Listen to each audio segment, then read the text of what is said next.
عظمت جرأت و ہمت کا ہے اظہار، سیدھی بات روایات صحافت کا علم بردار، سیدھی بات۔ ناظرین گرامی السلام علیکم ورحمۃ اللہ وبرکاتہ۔ سیدھی بات کے تازہ ترین پرائم ٹائم میں آپ لوگوں کا استقبال ہے۔ ناظرین گرامی میں انصار عزیز ندوی اس وقت آپ لوگوں کے سامنے کچھ اہم ترین خبریں، کچھ وائرل ویڈیوز اور کچھ تنقیدی تجزیے لے کر کے حاضر ہوا۔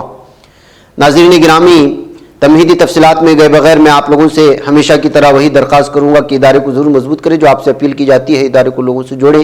آپ کا ادارہ ہے، مضبوطی ضروری ہے، اس لیے کہ جو آپ ہی کے تعاون سے ادارہ بھی چلتا ہے۔ ناظرین گرامی، اعظم خان پر جس طرح سے سیاسی دشمنی چل رہی ہے اور جس طرح سے ان پر سیاسی دشمنی نکالی گئی، شاید ہی جو ہے ادھر کچھ سالوں میں اس قدر دشمنی نکالی گئی ہوئی کہا جا سکتا ہے۔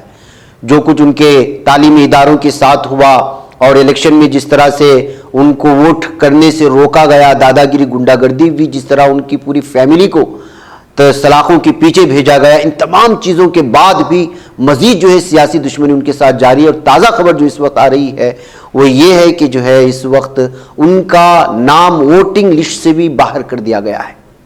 سیاسی اکھاڑا بنے رامپور کی ضمنی انتخاب کی گونج صوبے کے ایوان، الیکشن کمیشن سے لے کر مکھ اعلیٰ عدالت تک پہنچ گئی ہے، مگر نتیجہ وہی آتا ہے جو B J P leader Aakash Saxena کی زبان سے نکل جاتا ہے۔ تازہ پیش رفت میں آکاش سکسینہ کی شکایت پر انتخابی افسر نے اعظم خان کا نام ووٹر لسٹ سے خارج کر دیا۔ آکاش سکسینہ ہی کی ایف آئی آر پر قائم ہونے والے مقدمے میں سزا ملنے کے بعد اعظم خان کی اسمبلی کی رکنیت منسوخ ہو گئی اور ان کے انتخابی میدان میں اترنے پر بھی پابندی عائد کر دی گئی۔ رامپور اسمبلی سیٹ کے الیکٹورل رجسٹریشن آفیسر نے عوامی نمائندگی ایکٹ 1950 اور عوامی نمائندگی ایکٹ 1951 کے تحت ووٹر لسٹ سے ان کا نام ہٹانے کا حکم جاری کیا۔ افسر نے حکم رامپور سے بی جے پی امیدوار آکاش سکسینہ کی شکایت پر دیا۔ آکاش سکسینہ نے بدھ کے روز ایس ڈی ایم صدر اور انتخابی رجسٹریشن افسر رامپور اسمبلی حلقہ نرنکار سنگھ کو ایک درخواست پیش کی تھی، جس میں مطالبہ کیا کہ چونکہ اعظم خان پر انتخابی بدعنوانی کا الزام ہے، اس لیے ان کے ووٹ کا حق منسوخ کر دیا جائے۔ تو ناظرین گرامی، کس طرح سے یہ ظلم کی انتہا ایک مخصوص لیڈر کے ساتھ ہو رہی ہے اور اس سلسلے میں تمام زبانیں گنگ ہیں، قفل لگے ہوئے ہیں۔ یہ واقعی میں جو بہت ہی افسوسناک معاملہ ہے ناظرین گرامی کہ ایک کے بعد ایک کس طرح ظلم و ستم کی انتہا ہو رہی ہے۔ آئیے ناظرین گرامی، آج غزہ سے بہت ہی افسوسناک خبر آ رہی ہے۔ غزہ پٹی سے، فلسطین کی شمالی غزہ کی پٹی میں ایک رہائشی عمارت میں زبردست آگ لگنے سے 7 بچوں سمیت کم از کم 21 افراد جو ہے وہ جاں بحق ہو چکے ہیں، 30 سے زیادہ افراد زخمی ہوئے ہیں۔ سیکورٹی اور طبی ذرائع نے اس بات کی اطلاع دی ہے۔ انڈونیشیا کے اسپتال کے ڈائریکٹر صالح ابو لیلا نے بتایا کہ زخمیوں میں سے بعض کی حالت تشویشناک بنی ہوئی ہے اور جبالیہ پناہ گزین کیمپ کے علاقے تل زتار میں لگنے والے آگ میں ہلاکتوں میں اضافے کا خدشہ ہے۔ فلسطینی شہری دفاع نے ایک بیان میں اعلان کیا کہ اس نے امدادی ٹیمیں اور متعدد سیکورٹی اہلکار جائے وقوع پر روانہ کر دیے ہیں۔ غزہ میں وزارت داخلہ نے ایک بیان میں کہا کہ ابتدائی تحقیقات سے پتہ چلتا ہے کہ آگ عمارت کے اندر ذخیرہ شدہ ایندھن کی بڑی مقدار کی وجہ سے لگی۔ مقامی ذرائع اور یوننی شاہدین نے بتایا کہ رہائشی عمارت ابوریا خاندان کی تھی، جہاں خاندان کا ایک فرد مصر سے طویل انتظار کے بعد واپسی کا جشن منا رہا تھا۔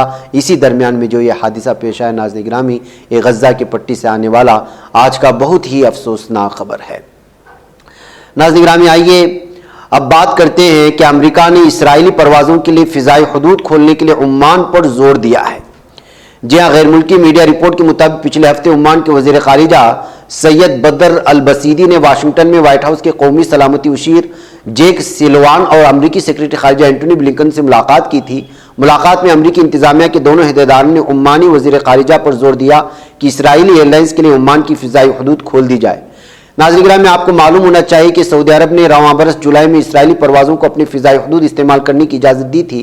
یاد رہے کہ 2018 میں اس وقت کے اسرائیلی وزیر اعظم نیتنیاہو نے عمان کا دورہ کیا تھا اور سلطان قابوس کے ساتھ عمانی فضائی حدود کھولنے کے حوالے سے بات چیت ہوئی تھی۔ عمان اور اسرائیل میں سفارتی تعلقات نہیں ہیں کیونکہ عمان اسرائیل کو علیحدہ ریاست تسلیم نہیں کرتا، یہی وجہ اس کی طرف دباؤ بنایا جا رہا ہے۔ اور آپ کو یہ بھی بتا دوں کہ ابھی جو فیفا ورلڈ کپ چل رہا ہے قطر میں، وہاں سے کھلاڑیوں کو لے کر آنے کے لیے ایک بھی جو ہے طیارہ تیار نہیں تھا، جس کی وجہ سے بھی جو ہے ابھی تک اسرائیل کے کھلاڑی یہاں نہیں پہنچے ہیں۔ تو کس طرح سے جو ہے ناظرین گرامی عرب ممالک میں پہلے سے اس قدر دباؤ بنائے جانے کے باوجود امریکہ کے راستے ہمیشہ سے اسرائیل کی یہ سازش رہی ہے، کوشش رہی ہے کہ کسی طرح عرب ممالک اس کو قبول کریں، اور امریکہ اسی طرح کی جو ہے سیاست چلتے ہوئے اسرائیل کو عرب ممالک کے قریب کرنے پہ ایک بہت بڑا رول ادا کیا ہے، اور عمان نے ابھی تک اس کو ریاست تسلیم نہیں کیا۔ تب جو ہے فضائی حدود کھولنے کا امریکہ مطالبہ کرتے ہوئے یا دباؤ بناتے ہوئے اسرائیل کے لیے مزید راستے کھولنے کی کوشش کر رہا ہے۔ سوال یہ کہ کیا عمان اس کو قبول کرے گا؟ ناظرین گرامی، آئیے آپ کو جو ہے میں ایک اور خبر کی جانب لے چلوں، اور وہ یہ ہے کہ امارات کے خبر رساں ادارے نے اطلاع دی ہے کہ ابوظہبی میں پانی میں چلنے والی ٹیکسی کی خدمات کا آغاز کر دیا گیا ہے۔ تکمیلی تلبینہ طاقت، صحت اور شفا کے لیے سنت اور طب نبوی کا بہترین نسخہ۔ اپنی طاقت و صحت کو بڑھانے اور ہمیشہ باقی رکھنے کے لیے ہر روز صبح ناشتے میں خود بھی استعمال کریں اور اپنے گھر والوں کو بھی استعمال کرائیں۔ اسی طرح آپ اپنے علاقے میں تکمیلی تلبینہ کا بزنس کر کے ہر مہینے 15 سے 25 ہزار روپے تک آسانی سے کما سکتے ہیں۔ مزید جانکاری حاصل کرنے کے لیے ابھی کال کریں 9890963757۔ تکمیلی food products private limited, Malegaon, India.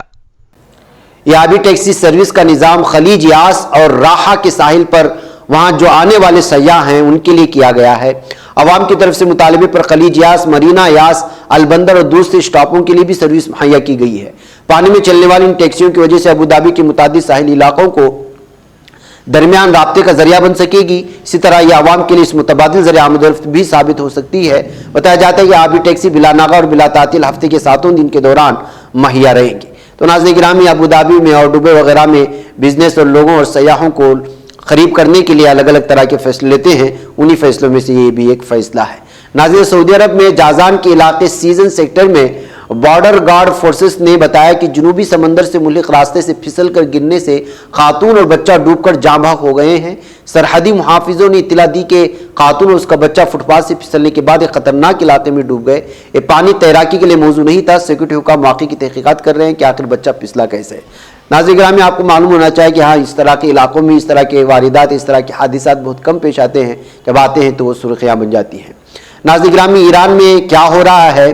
Iran کی حکومت جو کچھ کر رہی ہے وہ اپنی جگہ ہے، اور بھارت میں بھی کس قدر خواتین کے خلاف ظلم و ستم ہو رہا ہے، جو کچھ ہو رہا ہے وہ اپنی جگہ ہے۔ لیکن یہاں کی خواتین یا اپنے آپ کو جو یہ کہتے ہیں کہ وہ خواتین کے حقوق کے لیے لڑتے ہیں، جو کچھ بھی ہیں، وہ یہاں کی خواتین پر ہونے والے ظلم و ستم پر بات نہیں کرتے۔ ہاں، ایران کی مہسا امینی پر ظلم ہوا تو یہاں بنگلور میں خاتون نے جو ہے باقاعدہ احتجاج کے لیے کس طرح سے یہ ساری چیزیں بنا کر کے بیٹی ہے، دیکھ لیجیے، جس کی ویڈیو آج وائرل ہو رہی ہے۔ یہ بنگلور کے چرچ اسٹریٹ کی جو ہے ویڈیو ہے، جہاں احتجاجاً اس نے مہسا امینی اور جو کچھ ایران میں ہو رہا ہے اس کی حمایت میں اور مذمت کرتے ہوئے جو ہے اس طرح کا احتجاج کر رہی ہے، جو اس وقت یہ ویڈیو بنگلور میں الگ الگ تبصروں کے ساتھ شیئر کی جا رہی ہے کہ بھارت میں خواتین پر جو ظلم و ستم ہے اس پر تو بولا نہیں جاتا، ہاں ایران کی ضرور فکر ہے۔ ناظرین گرامی، جے ڈی ایس مکمل طور پر اب کرناٹک میں جو اسمبلی انتخابات ہونے والے ہیں اس کی مکمل تیاری کے لیے چل چکی ہے۔ پنچ تنترا کے نام پر اس کے الگ الگ طرح کی بوگیاں بھی اب بن گئی ہیں، اور یہ پورے کرناٹک میں جو ہے الگ الگ مقاصد کو لے کر کے، بنیادی سہولیات کو لے کر کے، تعلیم کو لے کر کے، بے روزگاری کو لے کر کے، کسانوں کے مسائل کو لے کر کے، جو اس وقت مسائل ہیں کرناٹک میں اس کو اجاگر کرنے، اور پانی کا بھی مسئلہ بہت ایک اہم ترین ہے جو مختلف ریاستوں میں ہمیشہ سے جو ہے ایک جھگڑے کا باعث بنتا ہے، تنازع کا باعث بنتا ہے۔ تمام چیزوں کو لوگوں کے سامنے رکھنے کے لیے جو ہے اس وقت الگ الگ طرح کی یہ سواریاں تیار کر کے لوگوں میں بیداری پیدا کرنے کے لیے اس وقت جے ڈی ایس بھی مکمل طور پر تیاری میں نکل چکی ہے۔ یہ کچھ ویڈیو جو اس وقت آ رہی ہیں ان کی 5 گاڑیاں جو تیار کی گئی، اس پر جو ہے اس وقت الگ الگ انداز میں بھی تبصرے ہوتے ہوئے سوشل میڈیا میں شیئر کی جا رہی ہیں۔ ناظرین گرامی، آئیے ایک اور خبر کی جانب آپ کو لے چلوں، وہ یہ ہے کہ امریکی حکام نے اعلان کیا ہے کہ لاس اینجلس میں ایک کار تربیتی ورزش میں مصروف پولیس اہلکاروں کے ایک بڑے گروپ سے ٹکرا گئی، جس کے نتیجے میں 25 پولیس اہلکار زخمی ہو گئے اور مختلف لوگوں کو رونتے ہوئے چلی جا رہی تھی، جن کی ویڈیو الگ الگ انداز میں اس وقت شیئر کی جا رہی ہے اور پھیل رہی ہے، وائرل ہو رہی ہے۔ ویڈیو آپ کے سامنے نہیں رکھ سکتے، لیکن آپ اندازہ لگا سکتے ہیں کہ ایک تیز رفتار